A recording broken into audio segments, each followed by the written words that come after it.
All right, and we are back here on the GSMC Football Podcast. And for the second part of the show, we're going to talk about the Giants. A couple things. Talk about John Mara and how the Giants are going to approach the draft. Also, Brian Dable and what he had to say about Daniel Jones. I also did want to bring up, I did forget to bring this up in the first segment. So the kickoff is officially going to be changed. They're adopting that XFL model. So basically, under the new rule, 10 players on the kicking team and at least 9 players on the receiving team will line up just 5 yards apart and won't begin running until the ball gets back to the returner, meaning players won't be going full speed when they crash into each other, which caused so many injuries on kickoffs in years past. Of the 22 players on the field, only the kicker and 1 or 2 kickoff returners will line up separately from those players who are 5 yards apart. The kicker will kick the ball from his own 35-yard line. 10 of his teammates will line up on the other team's 40-yard line. The receiving team's 9 or 10 blockers will line up on their own 35-yard line. The kick must land between the 20-yard line and the goal line. A kick that either goes out of bounds or lands short of the 20 will be awarded to the receiving team at the 40-yard line. A kick that goes into the end zone for a touchback will go out to the receiving team's 30-yard line. So this is on NBCSports.com. So I just wanted to bring that up because that officially got passed as well. So yeah, kickoffs are going to be different. There's going to be more strategy to that. So we'll see how that goes as well. But now let's get into what this segment is about. So it's about the Giants. So again, I know I've said in the past that I am a Giant fan, and as you could tell by all the Yankee stuff in the background, New York sports fan. So yeah, I mean, again, you're not going to get a full-on, fan reaction from me, but this is, what has been said over the, past couple of days, or at least, recently, in the recent times. So John Mara has given a green light to drafting a quarterback as high as the first round in the 2024 NFL Draft. He also expressed support for general manager Joe Schoen and head coach Brian Dable to select a quarterback if they believe it's the best move for the team, even if it means using their 6th overall pick or potentially trading up. The decision comes in light of quarterback Daniel Jones' injury-plagued 2023 season, including a torn ACL and a previous neck injury, which has raised concerns about his durability and future performance. Schoen has been observed attending quarterbacks pro days, including that of potential number 1 overall pick Caleb Williams from USC, indicating the team's interest in the position. The Giants have also brought in multiple quarterbacks for visits to their team facility and interviewed others at the NFL Scouting Combine. They also brought in Drew Lock on a 1-year, $5 million contract as insurance. Mara emphasized confidence in Jones, stating that he expects Jones to be the starter in 2024 once medically cleared. And that's the same thing with Brian Dable as well. The Giants scouting department has been reportedly highlighting the 2024 quarterback class is one of the most talented groups in years, providing the team with various options to consider. The final decision on drafting a quarterback is expected to be made in the coming weeks as discussions progress within the organization. And Dable also came out and said that when Daniel Jones comes back from injury, he is the guy. So, okay. Now, I've said it. The Giants have a lot of needs. You could look at wide receiver. Offensive line, they've kind of addressed in the offseason, but still I think is something that they could definitely dip their toes in. Whether it might not even be in the first round. It could be in, later rounds. Running back, that's something that maybe you look at towards the end of the draft if they want to do that. I know they brought in Devin Singletary to replace Saquon Barkley. Listen, running back, for me, is not a priority. It's offensive line, it's wide receiver, it's quarterback. Not in that specific order, but the offense is really where I think this team needs significant upgrades. And you look at the defense, and I love the Brian Burns trade. I think that's going to work out well for them, especially because you're pairing now Brian Burns with Kayvon Thibodeau and Dexter Lawrence. I am really excited for the Giants' defensive line. And, you saw improvements from Bobby Okereke, who they brought in last season. Didn't get off to a great start, but really settled in, and he became a productive player for them.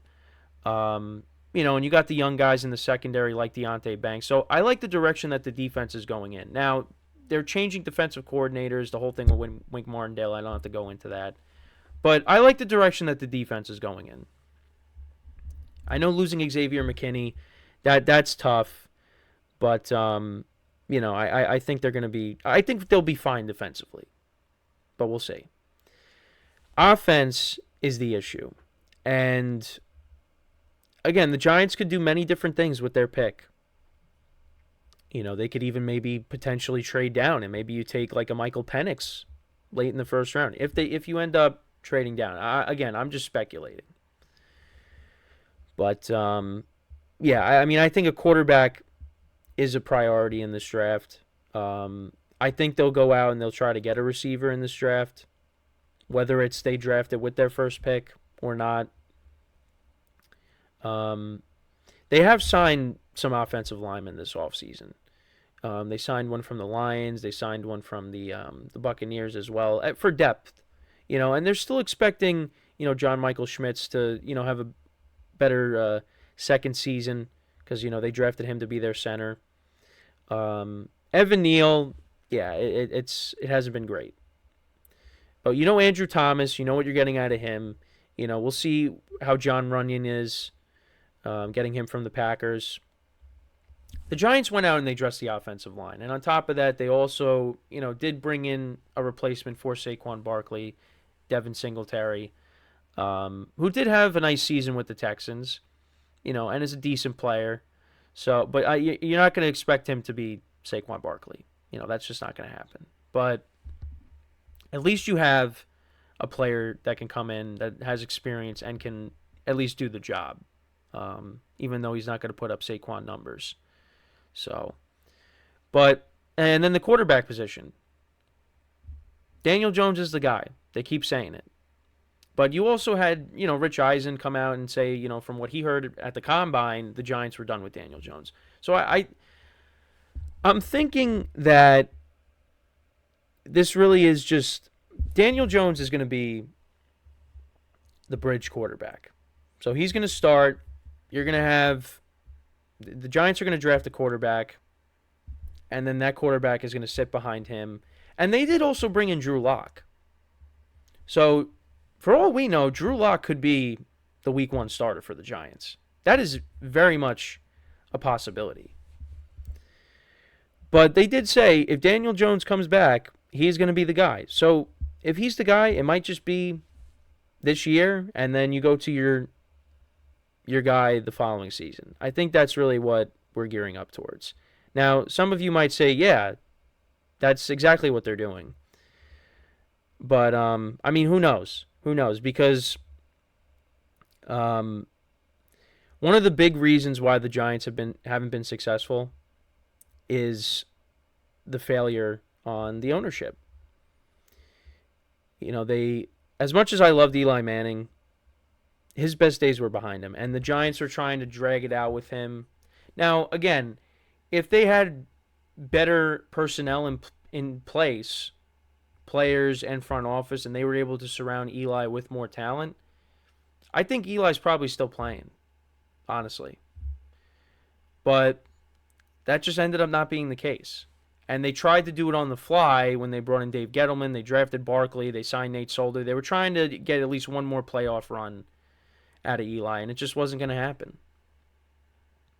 And then on top of that, we've gone from, you had Tom Coughlin, you had Jerry Reese, then you had Jerry Reese and Ben McAdoo, then they were both gone. You bring in Gettleman, you bring in Pat Shurmur, then Pat Shurmur's gone, you bring in Joe Judge, him and Gettleman are gone, and now we got Dable and Joe Schoen.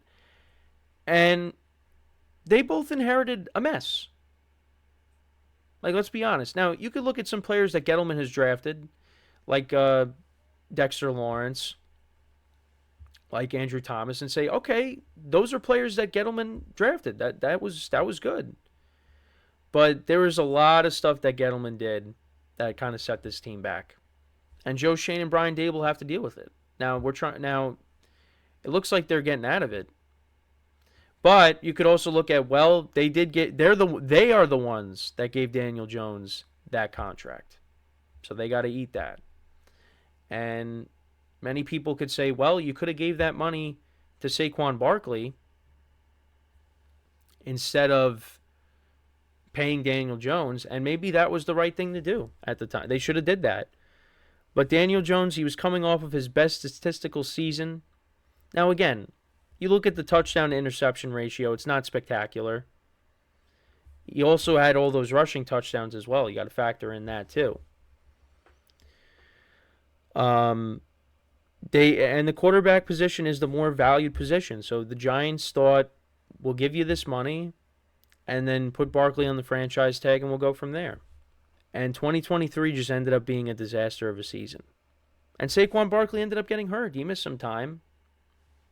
And that's another reason why they didn't pay Barkley, because Barkley, outside of his rookie season and 2022, he's gotten hurt. So I think the Giants did the right thing letting him walk. Let him take all that money from Philly. Yeah, it's going to sting. But the Giants have so many other issues that they just can't afford that contract for that position. So I like what they did there. But now the quarterback position is still a mystery.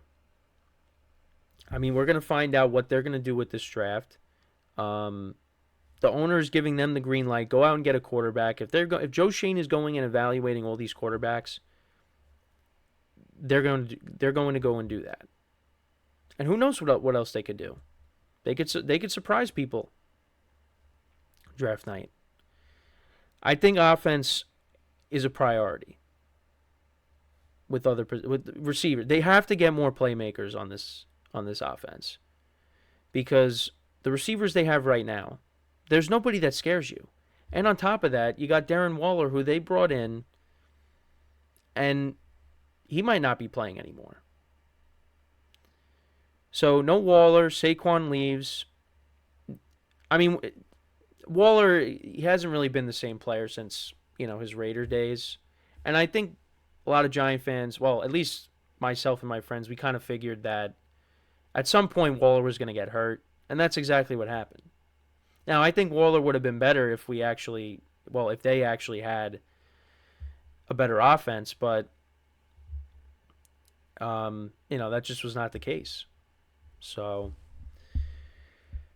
quarterback, we'll see who they end up taking. Now, again, J.JMcCarthy, he's been getting there's a lot of speculation out there that the Giants could take him. But now I did see something that maybe the Commanders could end up taking him. Because, again, I said, well, you got Drake May, you got Jaden Daniels. We know Caleb Williams is most likely going number 1 overall.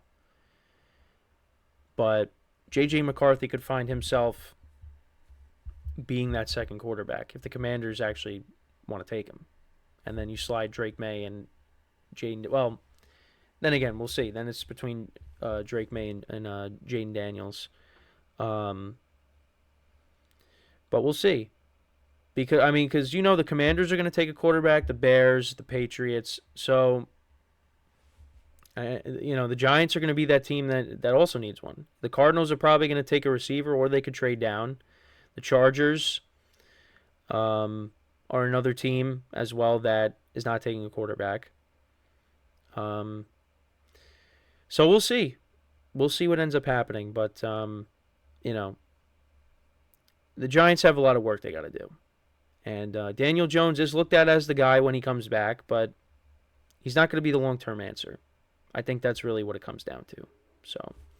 So before we go into our next break, just want to remind you guys, once again, to tip or donate and get your comments recognized. Make sure to go to the following link. That is GSMCPodcast.net. Again, that really helps the show, makes the show more interactive between myself, the host, and you guys, the viewers. Again, that is GSMCPodcast.net. And as always, it is displayed on the ticker on the bottom of the show segment down below. So when we come back from our second break of the show, we're going to talk about the San Francisco 49ers. We'll talk about Brandon Ayuk. We'll talk about Brock Purdy. We'll get into all that when we come back from our second break of the show. So with that being said, stick around, and we'll be right back here on the GSMC Football Podcast.